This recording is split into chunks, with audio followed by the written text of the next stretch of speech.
Рад вас приветствовать, дорогие братья и сестры. И начну с того, что я знаю, что многие из вас из Даугавпилской общины, очень многие знают из вас такого прекрасного брата, который уже много лет назад служил в этой общине и непосредственно относится к этой общине. Это Изак Клейманис.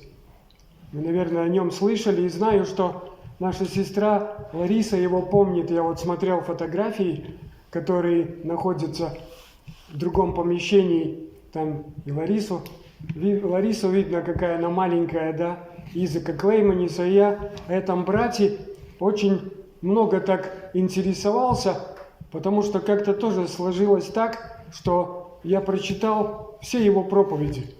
У него есть 2 книги, которые нам доступны. Они, конечно же, на латышском языке.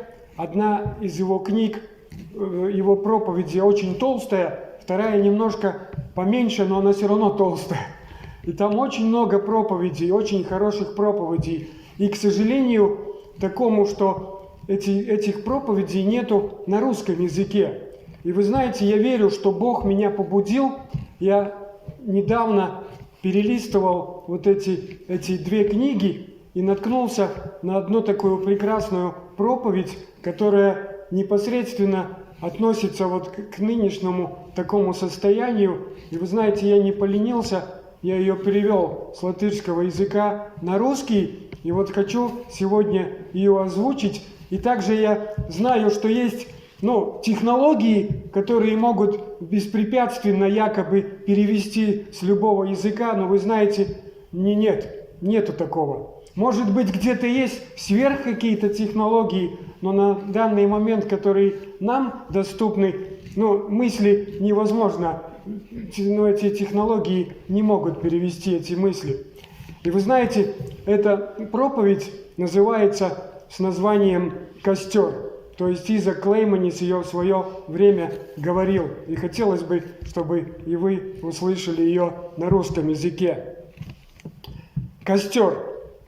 В Евангелии от Луки в 12 главе 49 стихе мы читаем, и там стоит написано: «Огонь пришел, я низвесть на землю, и как желал бы, чтобы он уже возгорался». Здесь, очевидно, не идет речь о буквальном огне, потому как Христос не горел желанием об огне, который уничтожит грешников. В Святых Писаниях огонь часто упомянуто как духовная или символическая значимость. И поэтому мы сейчас приостановимся у нескольких наставлений, которые мы можем черпать из Библии, а именно описании костров. В Евангелии от Луки в 22 главе 54 и 55 стихах стоит написано: «Взявши его, привели в дом первосвященника. Петр же следовал издали, и когда они развели огонь среди двора и сели вместе, сел и Петр между ними». Мы очень прекрасно знаем эти стихи.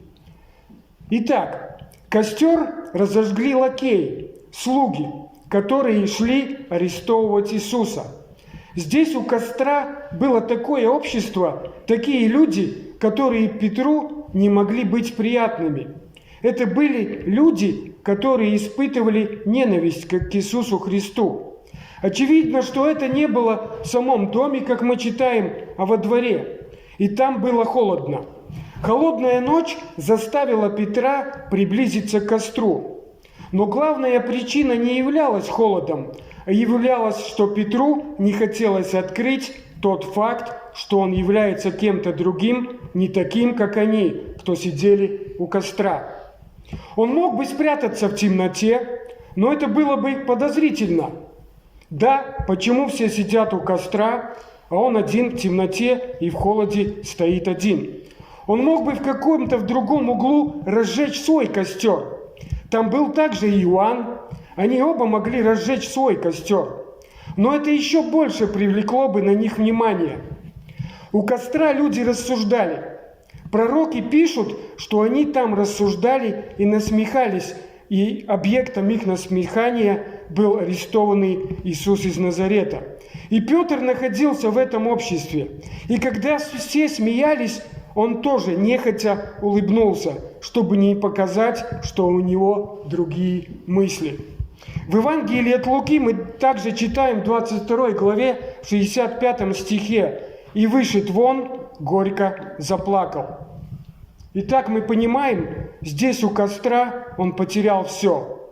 Он потерял данное им слово, он обещал остаться преданным, но он не сумел таким быть. Он потерял свою веру и свою честь. Он и потерял свое место у костра, потому что его начали спрашивать, не он ли был вместе с Иисусом, и он был вынужден встать и скрыться в темноте. Что вырисовывает этот костер?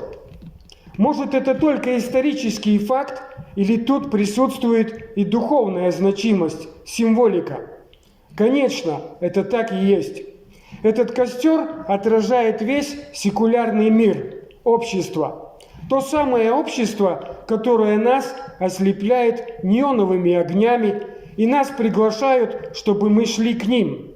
Да, там весело, там много людей, но это веселье нечистое. Там эти люди не уважают друг друга, также они не любят друг друга. И если мы подходим к этому костру, тогда мы не можем сохранить свою веру. И мы, правда, думаем, что можем остаться нейтральными, как думал и Петр, но длительно это невозможно. И если мы у этого костра присядем, то через некоторое время мы теряем все.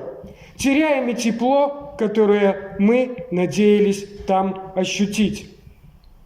Попробуем дать Павлу совет, пока он мешкался и думал, подходить ли ему к костру. И если мы там были, что мы бы ему сказали? И первая мысль у меня была такая: сказать, зачем ему нужно идти во двор к первосвященнику. Там неверующие люди, там богохульники, там ему придется или открыть себя, или наоборот, придется прятаться. Разве он не мог остаться снаружи? Но все-таки, что же Петра притягивало ко двору первосвященника? Как вы думаете? Я думаю, ответ будет очевиден. Иисус. Да, правильно. Да, там был Иисус. Иисус был во дворе первосвященника. И Петру хотелось быть там, и хотелось там остаться рядом с Иисусом. Может, и здесь мы улавливаем духовное наставление. Иногда у верующих возникает желание отстраниться от мира. И в этом случае в свое время строились монастыри. Но мы также понимаем, что это не от Бога. Была такая статья об острове Питкерн.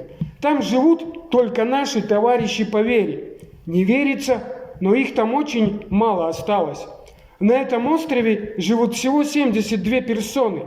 Они преданные и хорошие братья, но их очень мало.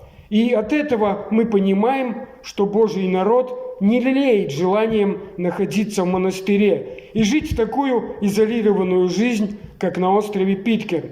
И наша молодежь хочет быть там, где проходит миссионерская работа, там, где кипит мир, там, где людей можно вернуть и засвидетельствовать свою веру. Да, мы не хотим идти в монастыри, но можем ли мы в своей жизни быть в таком монастыре, то есть быть отделенными от мира? Можем, братья и сестры? Да, это вполне возможно. И один другой из братьев и сестер так и делают. Соседям только здравствуйте и до свидания, и ничего большего. И никого доброжелательно не ждут, чтобы кто-то зашел к ним. Может, другие нам мешают. Мы именно в данный момент хотим Богу молиться, и нам не нравится соседей приучать к тому, чтобы они скрипели бы нашими дверями. Не вдаваться с людьми ни в какие разговоры, ведь эти разговоры мирские. Итак, от всего держаться подальше. Дорогие братья и сестры, это было бы так, как Петр бы остался бы снаружи. Но вспомним, что Иисус в мире, и Он не просит Бога Отца, чтобы нас отделить от мира, но чтобы нас защитить от зла. Значит, наше место в мире, и мы должны быть знакомыми с мирскими людьми и по возможности быть с ними вместе в тесном контакте. Но нам нужно быть также осторожными от всего плохого. Значит, Петру мы можем дать совет, что ему нужно было открыто стоять. Может, с ним начали бы спорить, может, прогнали бы его с костра, может, начали бы презирать его. Но это единственная дорога быть с неверующими, быть с теми, кто презирает тебя, но, несмотря на это, засвидетельствовать свою веру и побуждать их вернуться. И если мы прослеживаем эти сравнения, то мы находим, что Иисус Христос приглашает свой народ, чтобы они в этом безбожном мире разжигали бы свой костер. И в Евангелии от Матфея в 5 главе, в 16 стихе стоит написано: «Тогда светит свет ваш пред людьми, чтобы они видели ваши добрые дела и прославили Отца вашего Небесного». Не в закрытом помещении, а пред людьми. Значит, нам нужно разжечь свой костер и содержать его таким теплым, таким светлым, чтобы люди пришли перед выбором, а не лучше ли здесь, не теплее ли здесь, чем у того костра, который разожгли богохульники и где очень много людей. Несколько мыслей про костер, который разжигается и который нужно содержать в общине, читаем Деяния апостолов в 28 главе. И здесь костер описан в 1 и во 2 стихах. И там стоит написано: «Спасшись же, бывшие с Павлом узнали, что остров называется Мелит.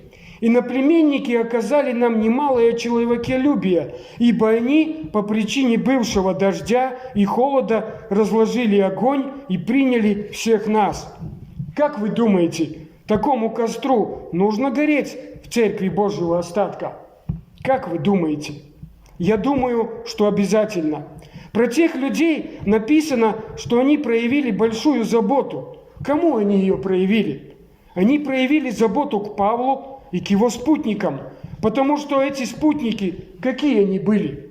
Они потерпели крушение, они еле-еле спасли свои жизни, они были замерзшими и промокшими. Скажите, в мире много таких людей, которые в своей жизни терпят катастрофы? Очень много.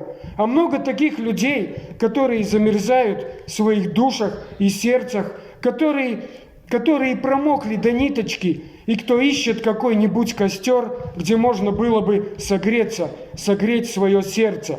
Да, таких очень много. И наша задача – согреть их сердца.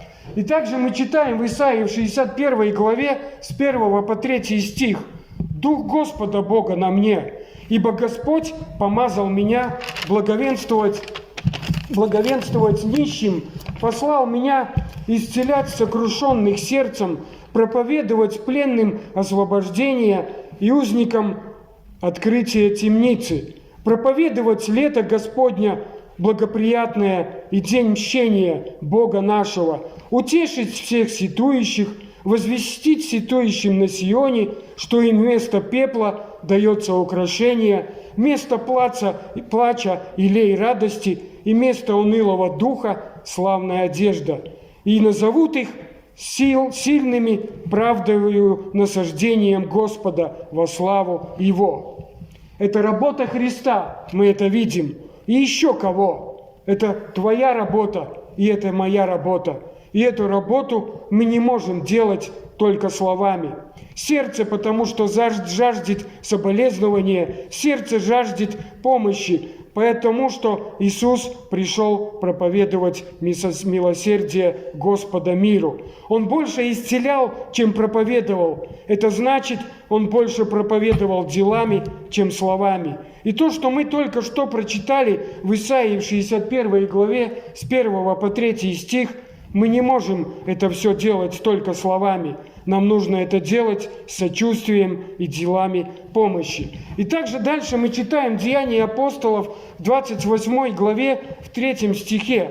«И когда же Павел набрал множество хвороста и клал на огонь, тогда ехидна, вышедшая от жара, повисла на руке его». Павел собрал хворост, чтобы поддержать костер. Какой мы делаем от этого вывод? А вывод такой, что не все, кто грелся у этого костра, что-то делали, чтобы поддержать огонь. Там обязательно были люди намного моложе Павла и физически крепче. И если все принесли бы хвороста, то Павлу это не нужно было бы даже делать. Даже ему бы не разрешили бы это делать. И от этого можно понять, что все те, кто грелся у костра, делились в 2 категории. Те, кто грелся и потребляли тепло, и те, кто старался поддержать огонь, чтобы он был ярче и теплее. И старались, чтобы так оно и было. Скажите, пожалуйста, а не происходит так у костра любви, который горит в церкви Божьего остатка? И здесь тоже мы находим 2 стороны. Одни, которые любовь приумножают, и те, кто только любовь употребляют. Они, конечно, с удовольствием принимают любовь, поворчат, пожалуются, что этой любви всегда маловато, что костра маловато и тепла не хватает. Но сами, чтобы согреть других, не находят времени и возможности для этого. В одной общине помню случай с одной хорошей сестрой, с такой активной в служении сестрой в свое время. И будучи уже в пенсионном возрасте, она попала в такую ситуацию, что время от времени ей нужна была помощь и сочувствие, и также практическая помощь. И в общине нашлись преданные братья и сестры, которые ей представили эту помощь. И так мы все понимали, что она эту помощь заслуживает. Но однажды обстоятельства сложились так, что подвернулась возможность этой сестре оказать помощь другому. И эта помощь просила от нее некоторую пожертвованность и сочувствие. И оказалось, что она была очень удивлена. Все время мне помогают, а теперь выходит так, что мне кому-то нужно помочь. И ей это так нехотя получилось, что в конце концов тот, кому нужно было помочь, понял, что будет трудно дождаться помощи. И выходит так, что мы легко привыкаем к употреблению. Мы легко привыкаем, чтобы брать. И мы легко привыкаем к сочувствию, которое нам оказывают. И мы можем дойти до такого состояния, что не будем готовы оказать помощь другому. И когда мы согреемся у костра, но костер начнет тухнуть, мы будем удивляться, что никто не несет хвороста, и костер уже совсем начинает остывать и становится холодно. Это очень опасное состояние. Согласитесь, братья и сестры. Но Христос от нас ожидает, чтобы мы были те, кто поддерживаем костер любви. И в Деянии апостолов в 20 главе, в 31 стихе стоит написано: «Во всем показал я вам, что так, трудясь, надобно поддерживать слабых и помятывать слова Господа Иисуса, ибо Он сам сказал: блажение давать, нежели принимать. Блажение тому, кто несет хворост, нежели тому, кто сидит и ждет, чтобы другой принес.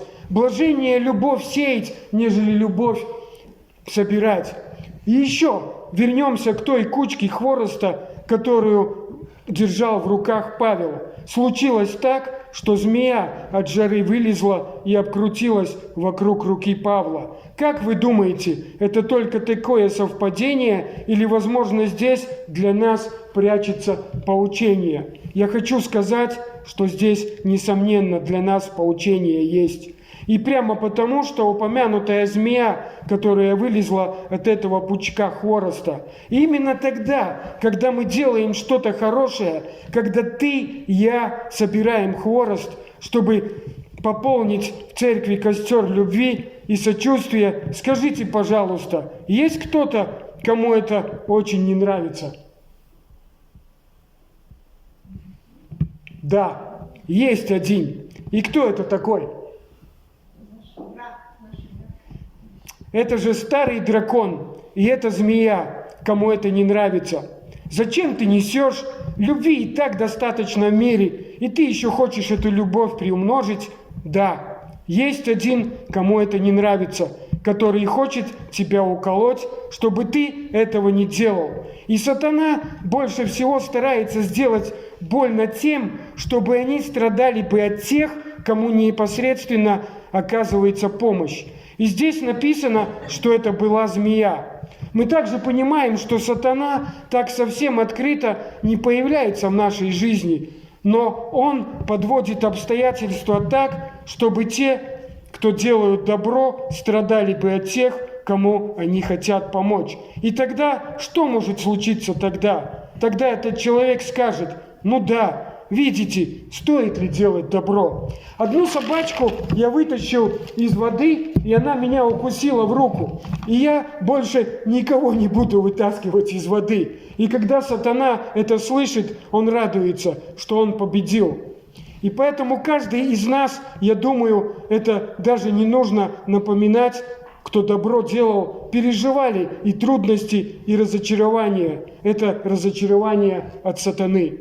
И это та самая змея, которая хотела ужарить Павла. Она самая, которая отражает сатану. Она старается, чтобы у тебя опустились руки, чтобы ты никогда не обязался бы делать добро. Но в Галатам, в 6 главе, в 9 стихе стоит написано: Бог нас побуждает, делая добро, да не унываем, ибо в свое время пожмем, если не ослабеем. Итак, братья и сестры, вернемся к Павлу. И здесь мы видим особую причину, чтобы не ослабеть. И в Деянии апостолов, в 28 главе, в 5 стихе стоит написано: «Но он, стряхнув змею в огонь, не потерпел никакого вреда».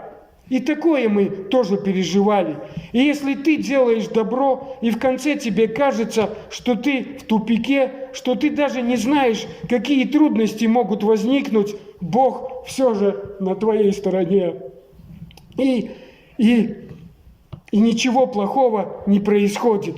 И без сомнения, впредь мы переживем еще больше.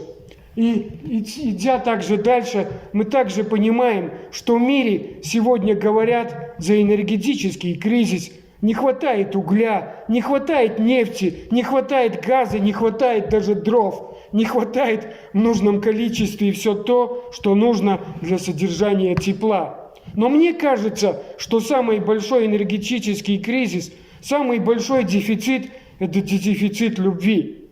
Любви не хватает. И мир погибает, без сомнения, не потому, что не хватает газа, угля, а мир погибает и уже стоит на пороге гибели, потому что не хватает любви. Да, мирские костры яркие, горят рекламными огнями, но эти костры не греют, и там люди не ощущают нужного тепла. По множеству причин костер братской любви, добрых дел иногда бывает недостаточно светлый и теплый. И ты, и я, каждый человек, мы можем прийти в такое состояние, когда этот костер нас не греет, и наши души жаждут больше тепла. И поэтому мы должны благодарить Бога за то, что в Библии костер уже третий по счету, что мы сегодня упомянули. И он описан в Иоанна 21 главе 8 и 9 стихе, где стоит написано: «А другие ученики приплыли в лодке, ибо недалеко были от земли, локтей около 200, таща сеть за собою. И когда же вышли на землю, видят разложенный огонь и на нем лежащую рыбу и хлеб». И скажите, кто Евангелие читали, кто разжег этот костер, и кто был у этого костра? Кто был у этого костра? И кто его разжег? Да, это был Иисус. И этот костер еще сегодня светлый и теплый. И если все костры потухли бы, и даже братская любовь иссякла бы, все же есть одно место, где твое и мое сердце всегда может согреться. И это у Иисуса, у любви Иисуса к людям. Итак, заканчивая эти размышления, мы еще читаем в Евангелии от Луки, 12 главу, 49 стих.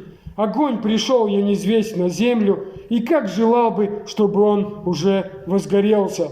Итак, мы понимаем, Иисус зажег костер любви, но Он также зовет тебя и меня, каждого, кто перетерпел катастрофы своей жизни, каждого, кто в своем сердце жаждет тепла. Он зовет: приходите и грейтесь. Но Он также призывает приумножать этот костер, приумножать тепло любви. И в Библии мы читаем призыв: проверьте же сами себя. Так проверим себя у этого костра. Кто ты такой? Ты потребитель или ты тот, который приумножает костер? И если ты хочешь, чтобы любовь приумножалась, где твой пучок хвороста? И пусть мы будем прямыми участниками у этого костра, кто мир делает светлее. И пусть в наших сердцах горело бы пламя, которое пришел зажечь Иисус. Аминь.